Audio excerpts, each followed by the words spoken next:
우리 다 같이 마태복음 6장 25절부터 30절까지의 말씀을 다 같이 찾아보시겠습니다. 마태복음 6장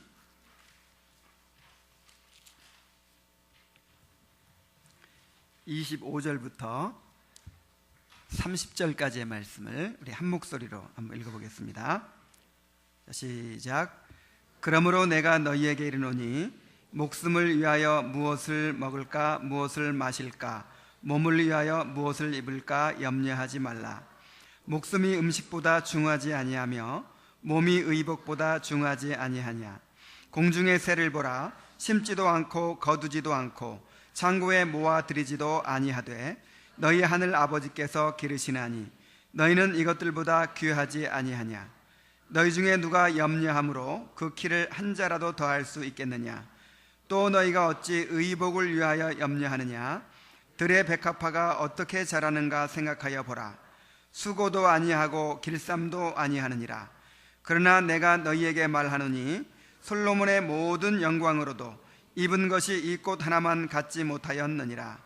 오늘 있다가 내일 아궁이에 던져지는 들풀도 하나님이 이렇게 입히시거든 하물며 너희일까 보냐. 믿음이 적은 자들아. 아멘. 이 수원에 합동신학교라는 곳이 있어요. 우리 한승재 형제가 지금 올해 입학을 해서 공부를 하고 있죠. 저도 해마다 여름과 겨울에 목회대학원에서 공부를 합니다. 근데 그 합동신학교 건물 본관 뒤편에 산에 올라가면은 박윤선 목사님의 무덤이 있어요. 이 박윤선 목사님은 이 합동신학교를 세우신 분이고 한국 교회에서 가장 존경받는 그런 신학자였습니다. 그래서 그 이름만 들어도 정말 마음을 가다듬게 되는 그런 정말 모든 신학자들, 모든 목회자들이, 모든 신학생들이 가장 존경하는 그런 한국 교회의 스승과 같은 분이에요. 근데 그분의 무덤이 초라하게 이렇게 이제 있는데 거기 비문에 성구가 하나 기록되어 있어요. 자, 그렇게 위대한 신학자, 그렇게 위대한 스승의 무덤이니까 어떤 말씀이 있을 것 같아요? 이런 말씀이 있더라고요. 너는 내일 일을 염려하지 말라. 내일 일은 내일 염려할 것이요 한날 괴로움은 그날에 족하니라. 야, 나는 그렇게 위대한 스승의 무덤이기 때문에 사명을 위해 목숨을 바쳐라 뭐 이런 글이 쓰여 있을 줄 알았는데 내일 일을 위하여 염려하지 말라 이런 말씀이 쓰여져 있는 거예요. 참 마음에 깨달음이 있었습니다. 하나님을 섬기는 하나님의 종에게 가장 중요한 것이 믿음이구나. 하나님께 자신을 맡기고 염려하지 말아야 이렇게 박윤선 목사님처럼 이렇게 정말 좋은 주님의 종이 될 수 있겠구나 하는 것을 생각하게 됐고요. 또 한 가지는 이렇게 뭐 헬라어, 히브리어, 라틴어, 독일어, 일어 무슨 하여간 온갖 언어들을 다 통달하고 뭐 수준 높은 신학을 다 공부하시고 그렇게 연구하신 대학자도 염려를 떨치는 일이 염려와 싸우는 일이 중요했구나 하는 것을 또 생각하게 됐어요. 그러면서 마음에 참 위로가 되더라고요. 주님은 하나님과 재물을 겸하여 섬길 수 없다, 이렇게 우리에게 말씀하셨습니다. 재물을 섬긴다는 것이 무엇입니까? 재물을 의지해서 나의 미래의 안전과 행복을 얻겠다 하는 것입니다. 나의 안전과 행복이 재물에 달려있다라고 생각하는 거예요. 그래서 재물을 섬기는 것은 재물에 대한 욕심과 뿐만 아니라 재물에 대한 염려로 나타납니다. 그러니까 더 많이 갖겠다고, 더 많이 소유하겠다고 그렇게 욕심을 내는 것도 재물을 섬기는 것이 되는 것이고, 또 재물이 없어서 미래에 쌓아놓은 재물이 없어가지고 염려에 빠져 사는 사람도 재물을 섬기는 것이 된다 하는 말이에요. 그래서 19절부터 24절까지 지난주에 말씀드렸던 본문이죠. 19절부터 24절까지에서 하늘의 보물을 추구하면서 재물에 대한 욕심을 버려라, 그런 말씀을 하셨다면은 이제 25절부터 34절까지는 이 염려 문제를 다루고 있어요. 우리가 이 염려를 극복하지 못하면 주님의 제자가 될 수 없어요. 이 염려를 극복하지 못하면 재물을 섬기는 데서 자유로워질 수가 없어요. 주님은 염려하지 말라는 말씀을 3번이나 반복해서 하고 계십니다. 그만큼 염려가 해롭다는 것이죠. 그만큼 염려를 떨쳐버리기가 어렵다는 것이죠.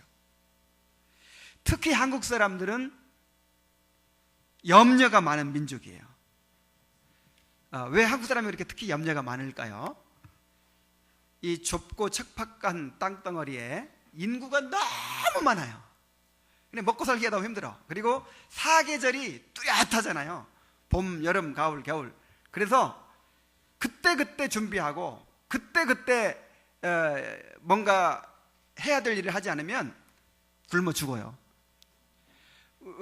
어머니가 살아계실 때 여름에, 이제 한여름에 항상 고추, 가을에 김장할 고추 걱정을 하시는 거예요. 그래서 여름에 그 빨간 고추를 사가지고 말려놔야 이제 가을에 이제 그걸 빻아서 고춧가루 만들어서 이제 김장을 하는 거예요.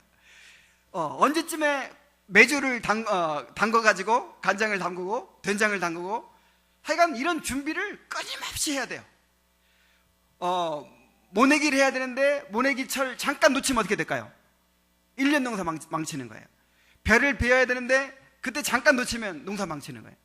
겨울 준비를 해야 되는데 김장을 못 해버렸어요. 그럼 어떻게 될까요? 그럼 이제 겨울에 굶어야죠. 그러니까 우리 한국 사람들은요, 미리미리 준비해야 돼요. 미리미리. 거기다가 우리 한국 사람들은 이 집단 의식이 있어요.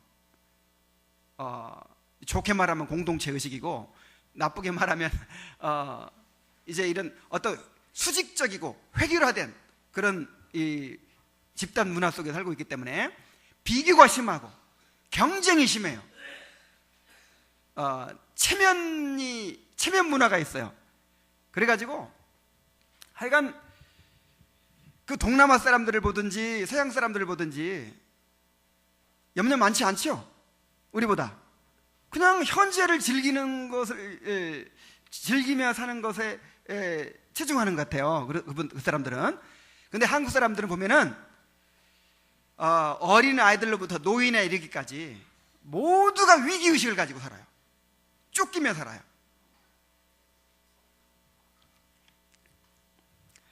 물론 실제 요즘 우리나라 사람들의 삶이 어렵기도 하죠. 정말 이제 경제가 이제 막 성장하는 그런 시기가 아니고 이제 이렇게 성숙된, 더 이상 성장이 없어요. 이제는 이런 그런 시기에 우리가 살고 있기 때문에 여러 가지 어려움을 많이 느끼고 아이들 공부시키고 먹고 살기가 참 힘들어요. 이 고용도 불안하고 참 미래가 불안합니다. 그런데 주님은 우리가 얼마나 어렵고 힘들게 살아가는지를 잘 아십니다. 주님께서 이 말씀을 지금 하고 계시는데 이 말씀을 누구한테 하셨을까요? 우리보다 훨씬 어려운 경제 형편 가운데 살아가는, 그냥 하루 벌어서 하루 먹고 살아가는 그런 너무너무 가난한 그런 민중들에게 이 말씀을 주셨어요. 그래서 이 주님의 말씀은 우리에게 실제적이고 또 피부로 와 닿는 그런 교훈이 되는 줄로 믿습니다. 그래서 이 말씀을 통해서 염려한다는 게 무엇이고, 왜 염려하지 말아야 되는 것이고, 또 어떻게 염려에서 벗어날 수 있는지를 잘 깨닫게 되시기 바랍니다. 이거 한두 번 해가지고 안 될 것 같아가지고 3번에 걸쳐서 염려를 뿌리 뽑을 거예요. 자, 먼저 염려하지 말라는 말씀의 의미를 한번 생각해 봅시다. 염려하지 말라 그러셨는데, 자, 이 말씀은 염려가 전혀 없어야 된다 그런 뜻은 아니에요.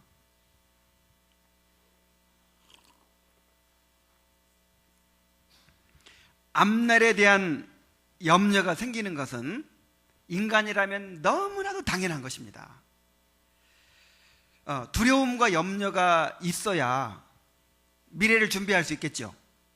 그리고 또 우리가 하나님을 의지하는 마음이 생길 수 있는 거예요.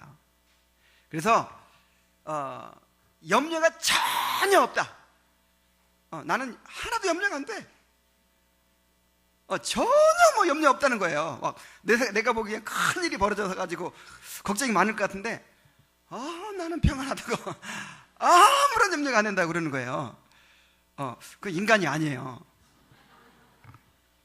염려가 안 되면 어떻게 하나님 의지해요? 염려가 되니까 하나님도 의지하죠. 이게 일종의 현실 도피일 수도 있어요. 나 그런 사람 많이 봤어요. 에이, 하나님도 알아서 하시는데 뭐. 그냥 뭔가 준비해야 되잖아요. 우리 염려를 하지 않더라도 준비해야죠. 준비하고 노력하고 해야 되잖아요. 근데 그거조차 하기 싫으니까 에이, 하나님도 알아서 하시. 난 하나님께 맡겼어. 그리고 아무것도 안 해. 요건 요거 아닙니다. 요거 믿음 아니고 요건 현실 도피예요. 염려하지 말라는 말씀은 염려가 전혀 없어야 된다 그런 뜻이 아니고, 염려는 있을 수밖에 없어요. 사람이라면 염려가 있을 수밖에 없어요. 그런데 그 염려를 내가 지고 있지 말고 하나님께 맡겨라 그런 뜻입니다. 시편 52편 22절에는 이렇게 표현했어요. 내 짐을 여호와께 맡겨버리라 그랬어요. 뭐를 맡겨라? 여기 짐이라고 하는 것은 이제 이 주어진 것, 하나님의 섭리 가운데서 주어진 것, 운명, 목 그런 뜻입니다. 우리가 인생을 살아가다 보면은 우리에게 주어진 그런 운명이 있어요. 운명적으로, 하나님의 섭리적으로 감당할 수밖에 없는 그런 무거운 짐이 있어요. 있죠? 아이들을 키우는 부모들, 또 뭐 병든 가족을 또 돌봐야 되는 그런 가족들, 뭔가 짐이 있죠. 무거운 그런 내 감당해야 될 몫이 있죠. 이게 바로 염려란 말이에요. 이게 그래서 베드로전서 5장 7절에는 이것을 어떻게 바꿨냐면은 너희 염려를 주께 맡겨버리라 이렇게 했어요. 뭘 맡겨버려라? 그러니까 짐이나 염려가 있다는 거예요, 없다는 거예요? 있으니까 맡기지. 있으니까. 그러니까 염려는 있을 수밖에 없어요. 자고 일어나면 염려가 생겨요. 자고 일어나면. 저녁에 아이들 늦게 들어오면 뭐가 생겨요? 하나 걱정 안 돼요? 그 인간도 아니라니까. 염려돼요. 하여간 우리는 자고만 일어났다 하면 그냥 염려가 머리에 들어오기 시작해요. 그걸 어떻게 하라고요? 그걸 하나님께 맡겨라, 그런 뜻입니다. 이게 염려하지 말라는 의미입니다. 염려가 생기더라도 그것을 주님께 맡기고 그 염려에 사로잡혀 있지 말아라. 염려로 인해서 마음이 혼란스러워지고 마음이 짓눌리고 마음이 나뉘어지지 않도록 해라, 그런 뜻이에요. 그리고 염려가 다 나쁜 겁니까? 우리 영혼에 유익한 염려도 있어요. 자, 우리 한번 찾아봅시다. 로마서 9장 1절로 2절 말씀입니다.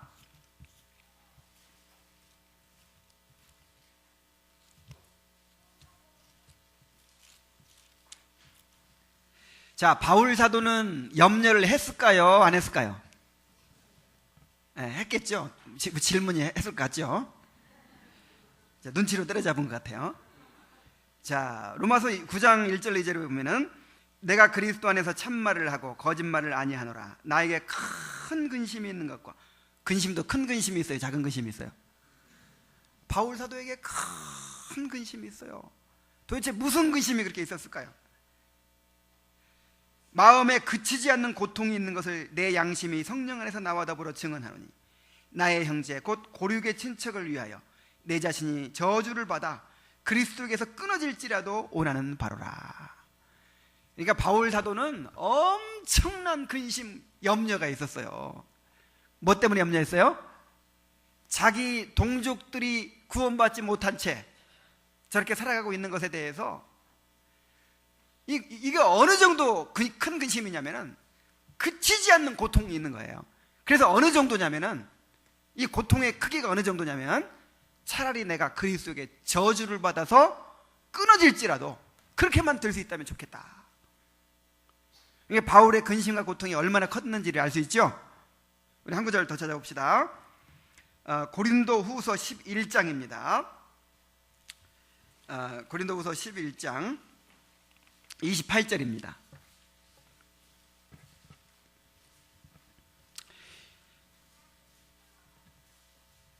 이 외의 일은 고사하고 아직도 날마다 내 속에 눌리는 일이 있으니 곧 모든 교회를 위하여 염려하는 것이라. 누가 약하면 내가 약하지 아니하며 누가 실족하게 되면 내가 애타하지 않더냐. 날마다 바울이 눌리는 것이 있었대요. 바울은 온갖 고난을 다 겪었는데 그런 것들은 아무것도 아니라는 거예요. 그런 것들은 뭐 매를 맞고 감옥에 갇히고 핍박받고 파선하고 무슨 위험에 직면하고 이런 것들은 아무것도 아니다. 나를 가장 힘들게 하는 것은 뭐다? 교회를 위한 염려다 그랬어요. 날마다 그 염려에 짓눌려 가지고 그렇게 힘들어했다는 거예요. 어떤 성도가 약해지면 나도 같이 약해지고, 어떤 성도가 실족하게 되면 나도 실족하게 되고, 이런 고통을 겪었다는 거예요. 바울의 염려는 어떤 염려입니까? 교회를 위한 염려죠. 다른 영혼들을 위한 염려죠. 이런 염려가 있었기 때문에 하나님께 기도하지 않을 수가 없었고, 또 하나님을 의지하지 않을 수가 없고, 하나님의 은혜를, 능력을 또 힘입게 되었던 것입니다. 그래서 이런 염려는 아주 유익한 염려라고 할 수 있어요.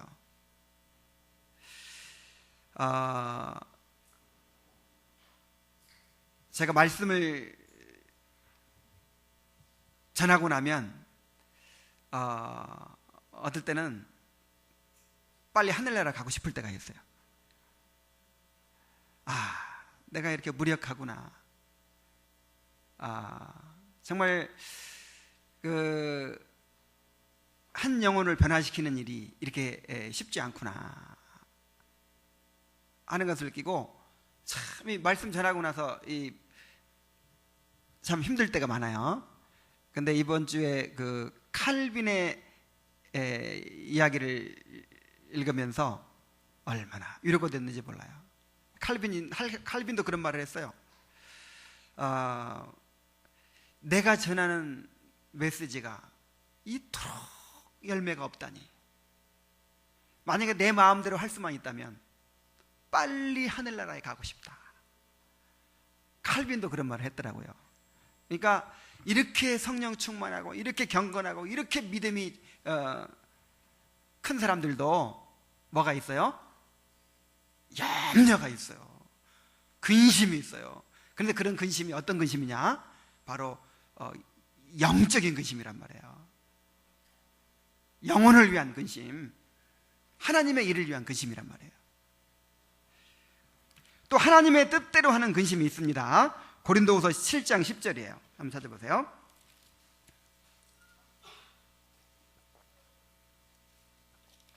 고린도후서 7장 10절.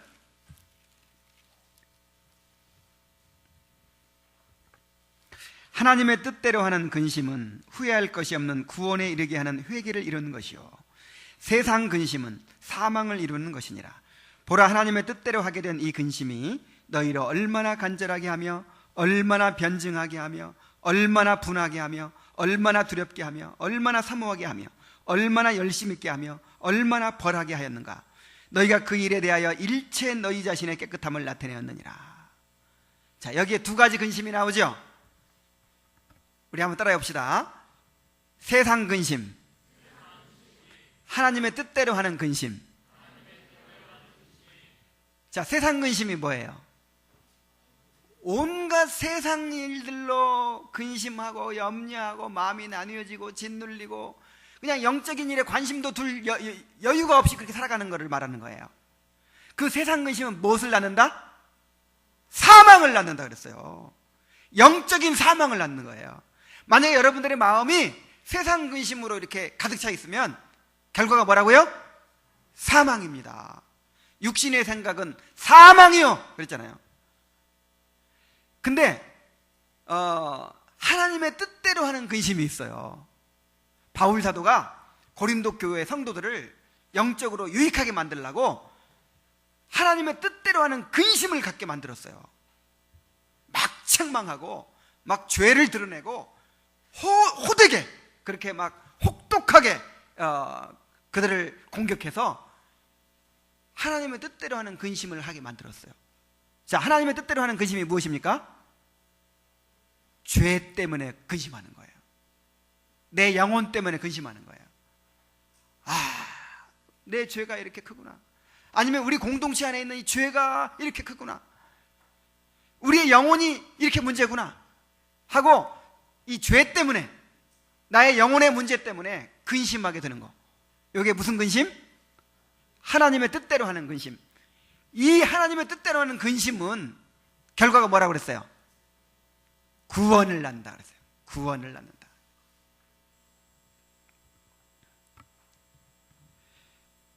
오늘날 교회의 문제는 영혼을 위한 근심이 없다는 거예요. 죄로 인한 고통이 없다는 거예요. 항상 기뻐하라, 범사에 감사하라, 이런 말씀을 오해하고 있어요.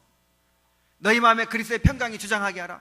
그래서 아무 걱정도 없고 근심도 없고 항상 할렐루야 이렇게 살아가는 것이 그리스도의 삶인 줄 알아요. 여러분, 절대 그렇지 않습니다. 여러분, 맑은 날이 있으면 좋죠. 근데 항상 맑은 날이면 어떻게 돼요? 순식간에 길거리에 먼지가 풀풀 나면서 사막이 돼버리고 맙니다. 비가 와야 돼요. 반드시 비가 와야 돼요. 비 오는 날이 있어야 맑은 날이 생기는 거예요. 먹구름이 다 쏟아져 버려야 진짜 화창한 날이 되는 거예요. 그래서 애통하는 자가 되지 않으면, 심령이 가난한 자가 되지 않으면, 상한 심령을 경험하지 않으면 하나님께서 주시는 진정한 평안과 진정한 기쁨과 그런 감사를 경험할 수가 없는 것입니다. 그래서 맨날 행복하다고 하고 맨날 그런 죄로 인한 고통이 없고 애통이 없는 사람은요, 그게 하나님이 주시는 평안이 아닌 거예요. 그냥 환경이 좋아서 그냥 어떤 인간적인 위로로 편안함을 누리는 거지, 그게 하나님께 주시는 진정한 평안이 될 수가 없는 거예요. 그래서 애통하는 자가 되어야 될 줄로 믿습니다.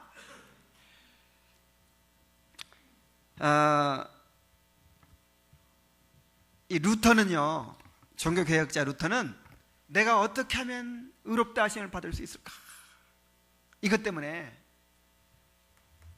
오랫동안 그렇게 고민하고 근심하고 염려하고 잠을 못 자고 그렇게 고통을 겪었어요. 그래서 루터가 무슨 얘기를 했냐면은, 만약에 내가 조금만 이제 루터가 나중에 믿음으로 의롭다 하심 받는다는 사실을 깨닫고 구원받았죠. 근데 조금만 늦었으면, 그걸 깨닫지 못했으면 나는 죽었을 것이다. 왜냐하면 금식을 밥 먹듯이 하는 거예요. 고행을 수없이 하는 거예요. 어떻게 해서 내 죄를 씻을 수만 있다면 어떤 짓을 하겠다, 이런 마음을 가지고 하여간 안 해보는 일이 없는 거예요. 이런 근심과 염려와 고통 가운데서 복음을 깨닫고 구원받게 된 것입니다.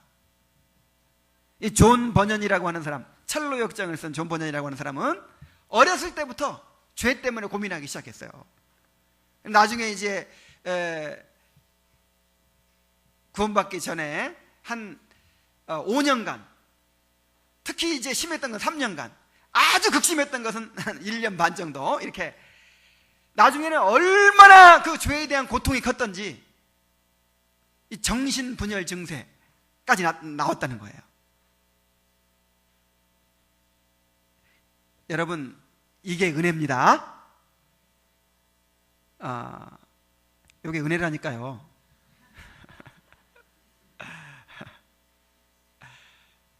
그래야 은혜를 깨달을 수 있어요. 여러분, 이렇게 하는 것이 정상이에요? 아니면 복음을 깨달았다는 사람이 지옥의 두려움과 공포를 모른 채 복음을 깨닫는 게 정상이에요? 아니면 그 지옥의 두려움과 공포를 알아야 정상이에요? 영원히 지옥 간다니까요. 구원받지 못하면 하나님의 진노와 저주 가운데 있다니까요. 이 사실을 성령을 통해서 깨달으면요, 루터처럼 안 될 수가 없는 거예요. 존 버년처럼 안 될 수가 없는 거예요. 어떻게 이렇게 평안하게 있을 수 있습니까? 그래서 정말 이 부흥이라는 게 뭐냐면, 성령께서 강력하게 임재하시는 건데, 성령께서 임재하시면 사람들이 죄를 각성해요. 죄에 대한 각성이 커져요. 그래가지고 죄에 대한 두려움과 죄에 대한 근심과 고통이 사람들의 마음을 지배하게 돼요. 오호라, 나는 곤고한 사람이로다. 이 사망의 몸에서 누가 나를 건져내랴. 이런 사람에게 하나님께서 은혜를 주시는 거예요. 이런 은혜가 있기를 바랍니다. 제가 전도사 때 우리 한승재 형제처럼 이제 막 신학교 가가지고 20대 중반에 아주 새파란 전도사 때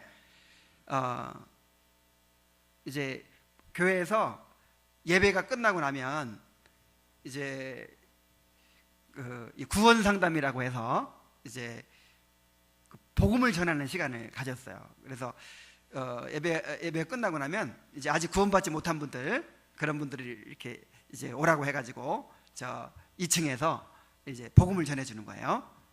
근데 이제 교회 나온 지 얼마 안 된 어떤 남자분이, 가정의 평화를 위해서 교회를 나와주는 어떤 분이 어떻게 거기로 올라왔어요. 올라와가지고 조금 앉아 있다가 막 말씀을 전하는데 그냥 가버리는 거예요. 왜 가버렸을까?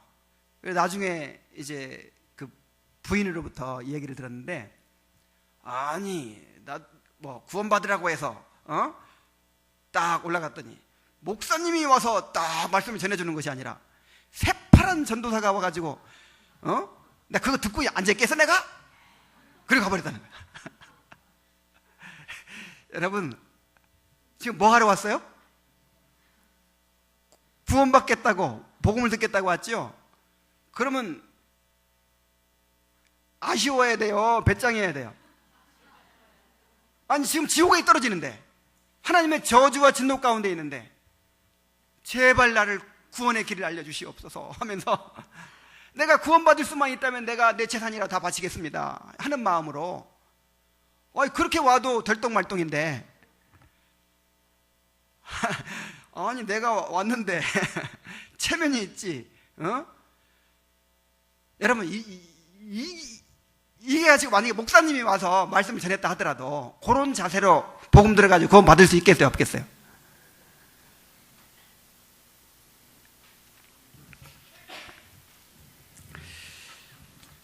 그래서 여러분, 이 세상 근심이 아니라 하나님의 뜻대로 하는 근심이 우리에게 많이 일어나게 되기를 바랍니다.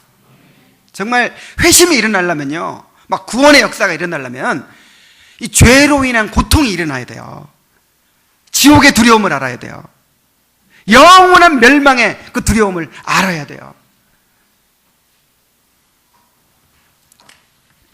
그래서 다시 한번 요약합니다. 예수님께서 염려하지 말라 이렇게 말씀하신 것은 세상 근심에 사로잡혀 있지 말라, 그 뜻이에요. 하나님께 맡기지 않고 내가 그 짐을 끌어안고 그렇게 살아가지 말아라, 그런 뜻이에요. 누가복음 21장 34절 보겠습니다. 누가복음 21장 34절.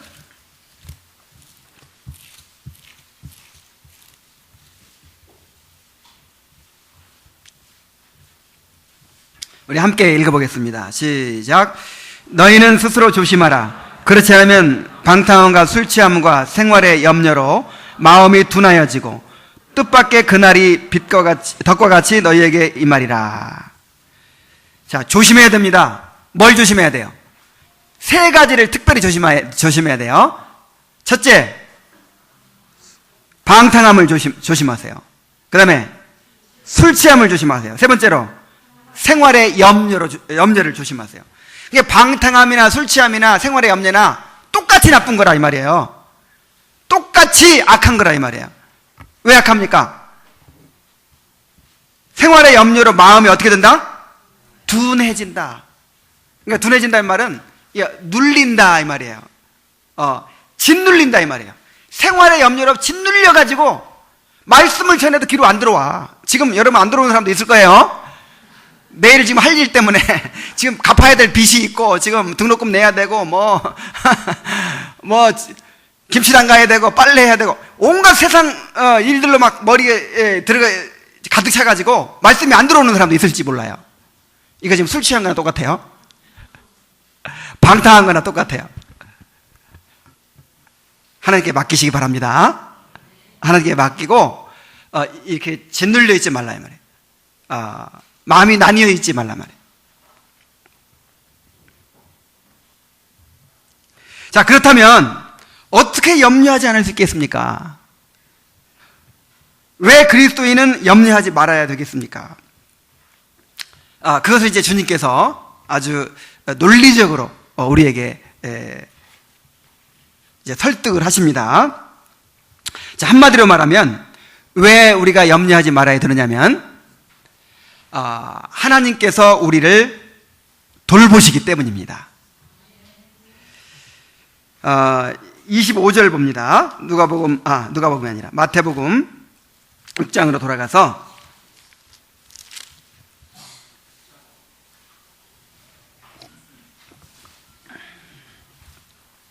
마태복음 6장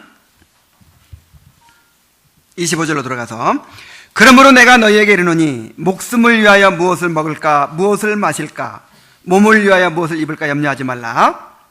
목숨이 음식보다 중하지 아니하며 몸이 의복보다 중하지 아니하냐 그랬어요. 자, 우리가 무엇을 위해 염려하죠? 목숨 부지하려고 염려하죠.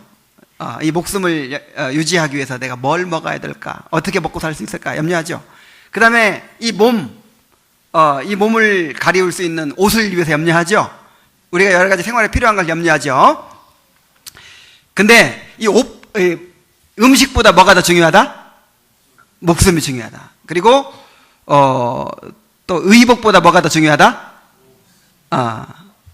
몸이 중요하다 그랬죠. 자, 이게 무슨 말이냐면은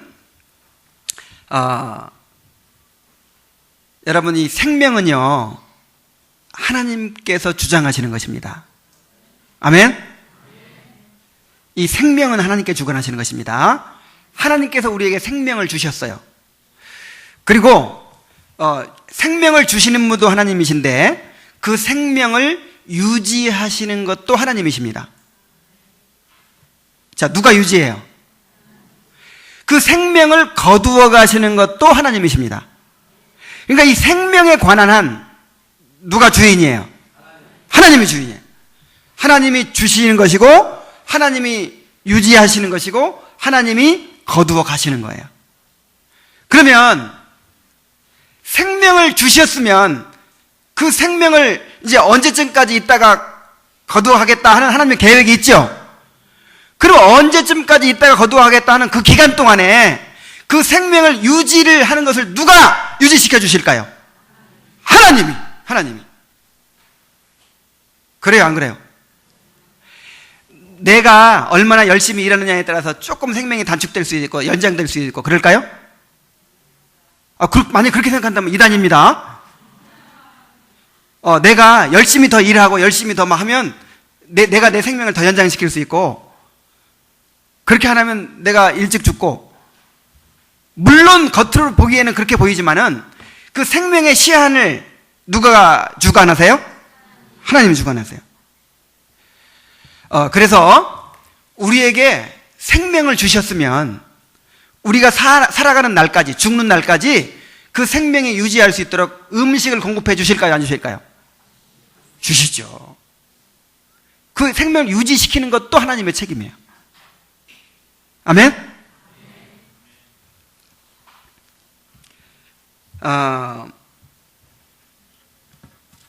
하나님이 생명을 주셨는데 그 생명을 유지할 수 있는 음식을 안 주시겠느냐 이 말이에요.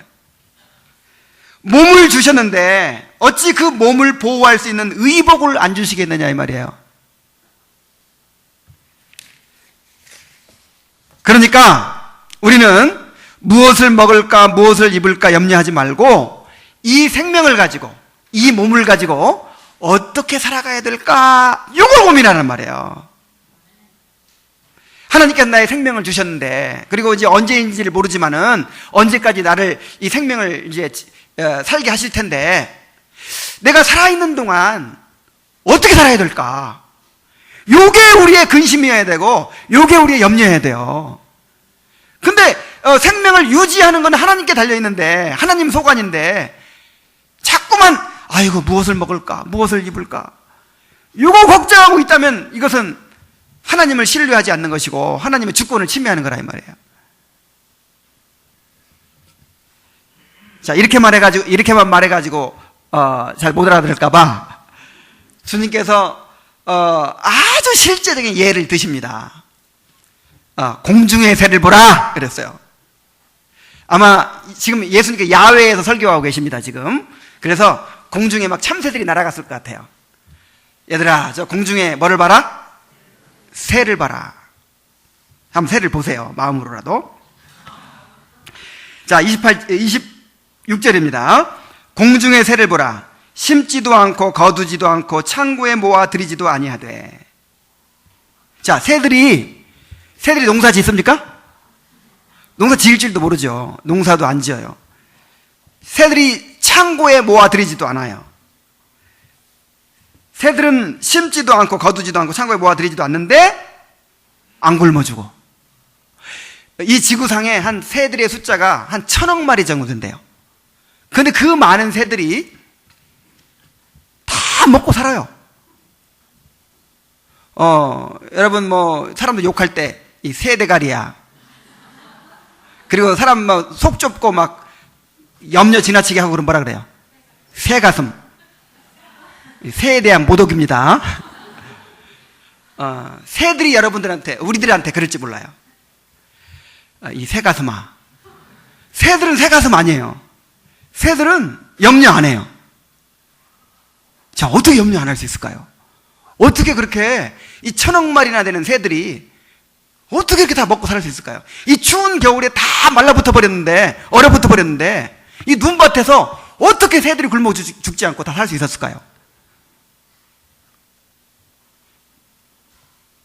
답이 뭐예요?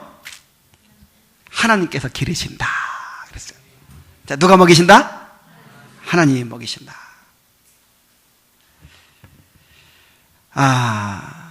참 기가 막힌 신학을 이야기하고 있는 거예요. 하나님께서 만물을 창조하셨죠. 만물을 창조하시고 나서 자연 법칙대로 움직여라 그리고는 그냥 이제 간섭 안 하시죠? 아멘이에요, 노멘이에요? 요걸 이신론이라고 합니다. 그냥 창조만 해놓고 자연 법칙대로 움직이도록 해놓고 하나님이 팔짱 끼고 이렇게 딱 지켜보고 있는 거를 무슨 론? 이신론. 이단이에요. 그럼 이신론이 아니면 뭐가 옳으냐? 하나님은 창조주일 뿐만 아니라 창조하신 것을 친히 유지하고 보존하고 통치하시는 분이에요. 어떻게 하신다고요? 보존하고 통치하신다 이 말. 그래서 새들을 창조했죠. 자, 너희들 창조해놨으니까 이제 너희들 알아서 살아라 이게 아니고 새들을 창조하시고 나서 그 새들을 어떻게까지 아십니까? 먹이신단 말이에요. 다 먹이신단 말이에요. 어쩌면 그렇게 기가 막히게 먹이를 잘 찾아 먹는지. 참새들 굶어 죽은 참새들이 있어요? 이 눈밭에서 어떻게 다 찾아 먹었을까요? 하나님이 먹이셨어요. 히말라야를 넘는 그 철새들에 대해서 제가 영상을 한번 본 적이 있는데 너무 감동이 돼가지고 막 눈물이 났어요. 수천 킬로를 시베리아나 몽골 초원에 살던 그 이제 철새들이 수천 킬로를 이렇게 여행을 합니다. 그런데 그 이제 따뜻한 남쪽으로 가려면 히말라야 산맥을 넘어야 돼요. 해발 8,000m를 넘어야 되는 거예요.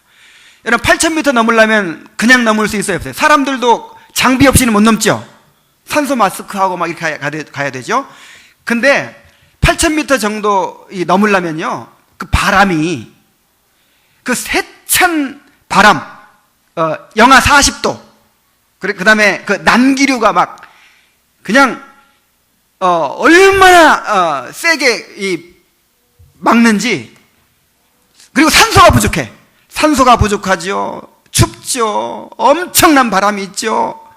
그리고 기상이 막 수시로 변해요. 그런 히말라야 산맥을 이제 새들이 넘는 거예요. 근데 한 번도 넘어보지 못한 어린 철새들이 대부분이래요. 이야, 근데 어떻게 넘을까요? 이제 막 그 V자 형태로 딱 이렇게 대열을 지어가지고 이제 넘습니다. 막 넘어가는데 난기류를 만났어요. 그럼 후퇴를 해요. 그랬다가 또 넘으려고 하는데 또 기상이 변해요. 또 후퇴를 해요. 몇 차례 왔다 갔다 하다가 기어이 넘어가요. 근데 그렇게 넘기 위해서 준비를 해야 된답니다. 평소에는 식물성 음식을 먹었는데 이제 그 히말라야 산을 넘어야 되는 그때쯤 이제 앞두고는 일부러 단백질만 먹는데요. 곤충이라든지 뭐 이런 거 먹어서 단백질로 이제 몸을 준비한대요. 그리고 다 잊어버렸어요. 여러 가지 미리 준비를 다 해가지고 거기를 넘는다는 거예요. 그 누가 가르쳐 줬어요? 거기에 넘어가면 먹이가 있다는 거 누가 가르쳐 줬어요? 그 길을 누가 가르쳐 줬어요? 하나님이 가르쳐 줬어요.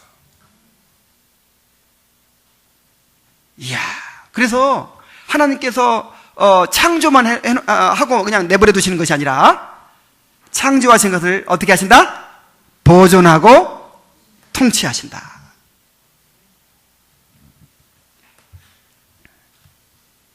그래서 참새 한 마리도 하나님이 허락지 않으시면 떨어지지 않는다 그랬어요. 하나님이 돌보시고 기르시기 때문에. 그런데 너희는 이것들보다 귀하지 아니하냐 그랬어요. 우리 한번 따라해 봅시다. 너희는 이것들보다 귀하지 아니하냐. 여러분, 하나님께서 창조하신 세계가 있는데 이 모든 세계의 주인이 누구예요? 주인공이 누구예요? 사람이에요. 마치 뭐하고 똑같았냐면은 애기 방을 다 꾸미고 나서 애기를 낳아가지고 딱 데려오는 거하고 똑같아요. 모든 창조물들은 누구를 위해 만들었어요? 사람을 위해 만들었어요. 사람이 주인이라니까요. 하나님의 형상이에요. 하나님과 대화할 수 있고 하나님께 반응할 수 있고 자유의지를 가지고 있어요. 하나님 비슷해요. 이렇게 고귀한 존재로 만드셨다고요. 근데 사람을 위해 창조한 장난감처럼 모빌처럼 만든 이 공중의 새도 하나님께서 이렇게 먹이시는데 어찌 너희들을 먹이지 않겠느냐? 너희는 이것들보다 귀하지 아니하냐? 이렇게 말씀하시는 거예요. 우리는 하나님의 형상대로 지음받았고 예수 그리스도의 보혈로 구원받았잖아요. 하나님의 아들이 우리를 위해서 목숨 바치셨다고요. 그래서 우리가 이렇게 구원받고 오늘 살아가고 있잖아요. 그런데 왜 우리를 먹이시지 않겠느냐 말이에요. 먹이실 것 같아요? 안 먹이실 것 같아요?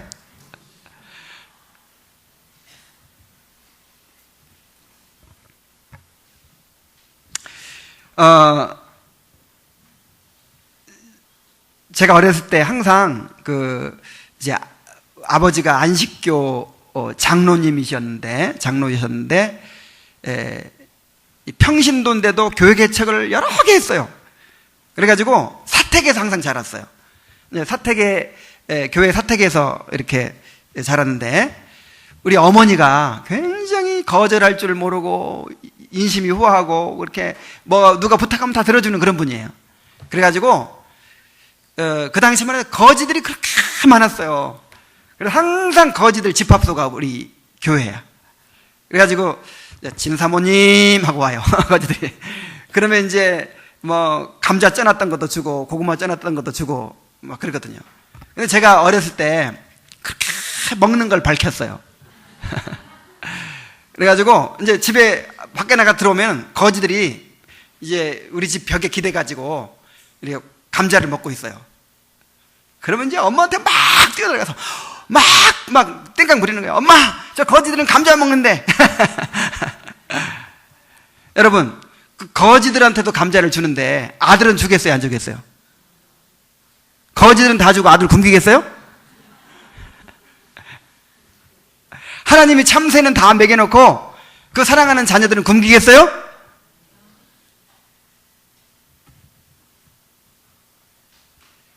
우리는 우리 자신이 하나님께 얼마나 귀중한 존재인지를 깨닫지 못할 때가 많아요. 그런 믿음이 없으니까 자꾸 염려에 빠지게 됩니다. 하나님이 나를 얼마나 귀중하게 보시는지, 하나님께서 나를 얼마나 사랑하시는지를 깨달으시기 바랍니다. 그리고 하나님이 내 삶을 책임지실 것이다, 나를 돌보실 것이다 라고 하는 믿음을 갖게 되시길 바랍니다. 자, 요 말만 해가지고는 또 아직도 못 알아듣는 사람도 있어요. 그래서 한 가지 예를 더 드십니다.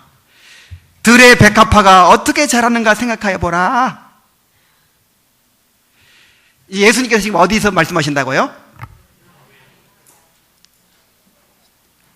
제가 갈릴리에 갔었어요.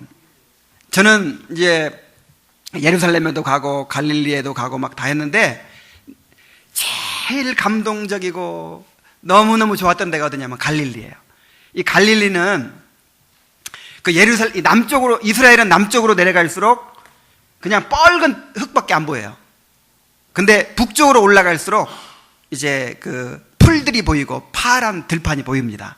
그래서 갈릴리만 해도 물론 막 이 나무가 이렇게 우람한 나무가 있고 그러진 않아요. 그런데 그냥 이 언덕과 산 막 이런데 전부 다 초원 같아요.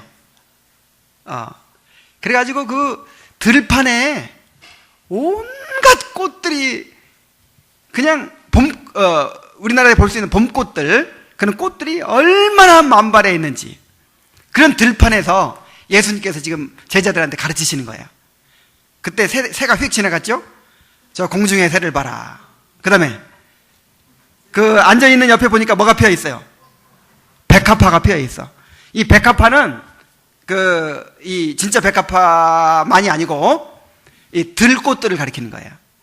갈릴리 이 언덕에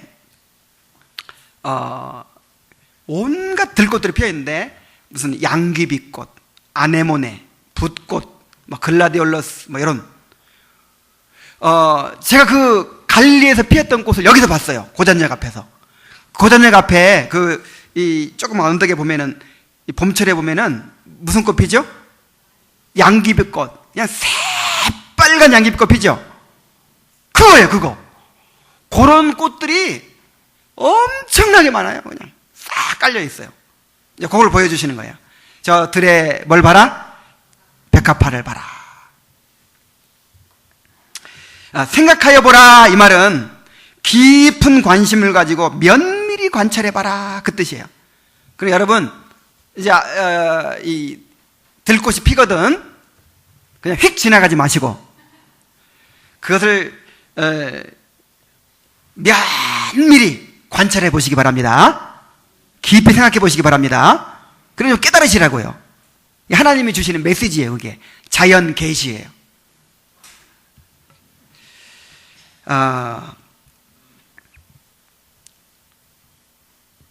또 너희가 어찌 의복을 위하여 염려하느냐? 들의 백합화가 어떻게 자랐는가 생각하여 보라. 수고도 아니하고 길쌈도 아니하느니라.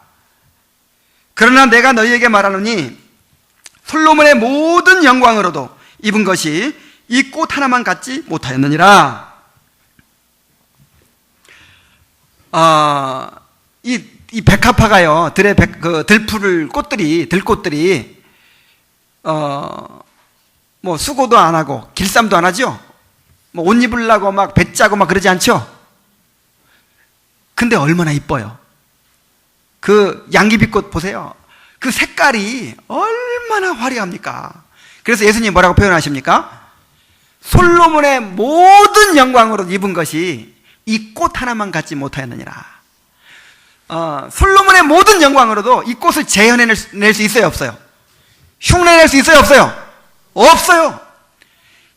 그 누구도 흉내낼 수 없는, 인간이 만드는 어떤 물감으로도, 어떤 디자인으로도, 어떤 아름다운 화가의 작품으로도 흉내낼 수 없는 기가 막힌 디자인, 기가 막힌 색감, 기가 막힌 그 아름다움으로 그 들꽃을 입혀주셨어요. 누가 입혀주셨어요? 하나님이. 하나님은 오늘 하루 있다가 내일 아궁이에 던져질 들풀도 이렇게 입히십니다. 여러분, 저 딸기 먹으면서 이렇게 과일 하나 먹으면서도 그거 생각하셔야 돼요. 야, 어쩌면 이렇게 과일 하나도 그냥 안 만드셨어. 기가 막히게 아름답게 만드시고 향기나게 만드시고 색깔도 그냥 다 같은 색으로 그냥 간단하게 만들어버려도 이렇게 되잖아요. 건빵처럼 만들어도 되잖아요. 근데 딸기는 꼭 딸기처럼 만드시고 사과는 꼭 사과처럼 만드시고 형형색색으로 그렇게 또 제 아내는 뭐 과일은 뭐 색깔별로 먹어야 된다나 그래가지고 하여간 막 형형색색으로 만들어가지고 이왕이면 보기 좋게, 이왕이면 맛있게. 하나님이 그런 하나님이에요. 어쩌면 그렇게 들에 핀 들꽃 하나를 그렇게 아름답게 만드시냐고요.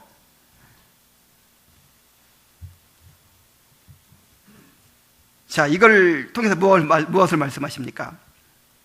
하물며 너희일까 보냐, 믿음이 작은 자들아. 우리 한번 따라해 봅시다. 하물며 너희일까 보냐, 믿음이 작은 자들아. 아니, 이렇게 하루 있다가 없어질 들풀도 이렇게 이왕이면 이쁘게 입히는데, 아니 그 사랑하시는 자녀들을 왜 안 입히겠냐 말이에요. 한번 봅시다. 어떻게 입고 왔는지. 혹시 벗고 오신 분 계세요? 다 좋은 옷 입었어. 지금 우리나라 사람들이 입고 있는 이 옷이요, 지금 이 서양 사람들도요 이렇게 안 입어요.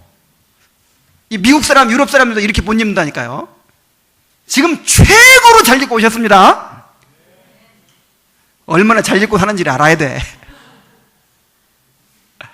잘 입히고 계시는 것만 지금 하나님이. 그래서 이런 거 보고도 하나님을 못 믿으면 어떤 사람이라고요? 믿음이 작은 자라고요. 들꽃 하나를 보면서도 이야, 하나님이 이렇게 입히시는구나. 나는 어려워하시겠어. 저 공중 나는 새를 저렇게 먹이시는구나. 아이고, 나는 뭐 천국 데려가실 때까지 배 터지게 먹이시겠구나. 이렇게 못 믿으면 믿음이 작은 자예요.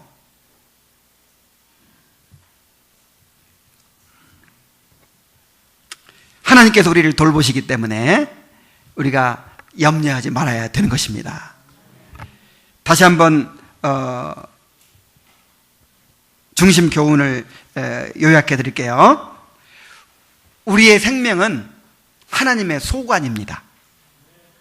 이 생명에 관한 한 누구의 소관이에요? 하나님의 소관이에요. 이 생명을 주신 것도 하나님이시고, 이 생명을 거두어 가시는 것도 하나님이시고, 이 생명이 살아있을 동안 유지하고 보존하시는 것도 하나님이십니다. 이 하나님께 모든 염려를 맡기시고, 이 세상 염려하지 마시기 바랍니다. 세상 것들로 염려하지 마시고, 우리는 다만 우리 영혼을 위해 염려해야 돼요. 내가 이 하나님께 주신 생명을 가지고 어떻게 살아야 될 것인가? 하나님께 주신 몸을 가지고 내가 어떻게 살아야 될 것인가? 그렇게 근본 문제로 염려하고 근본 문제로 관심을 가지고 살아갈 때 하나님께서 우리 생명이 다하는 날까지 먹이시고 입히시고 우리의 모든 소유를, 필요를 다 채워주실 줄로 믿습니다. 이 시간에 우리 찬송을 다 같이 한번 하겠습니다. 382장입니다. 382장.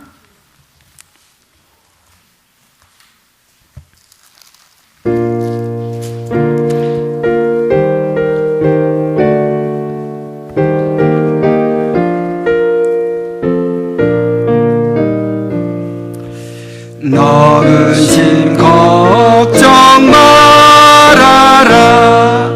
주 너를 지키리. 주 하나님 밑에 거하라. 주 너를 지키리. 주 너를 지키리.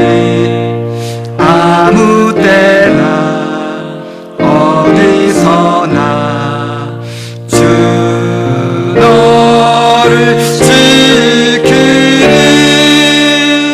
늘 지켜주시리.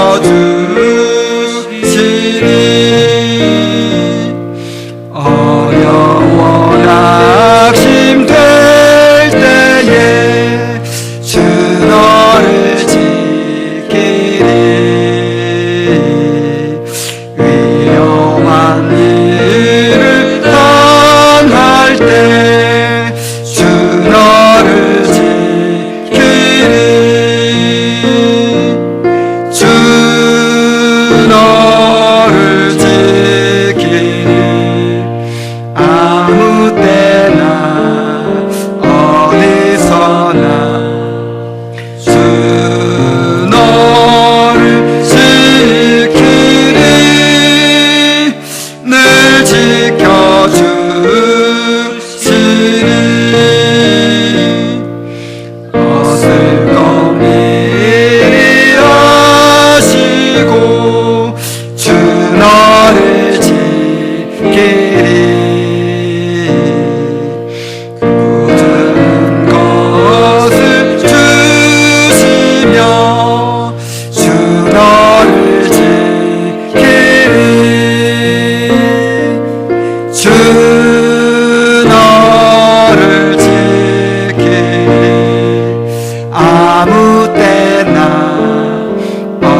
우리 통성으로 한번 기도하겠습니다.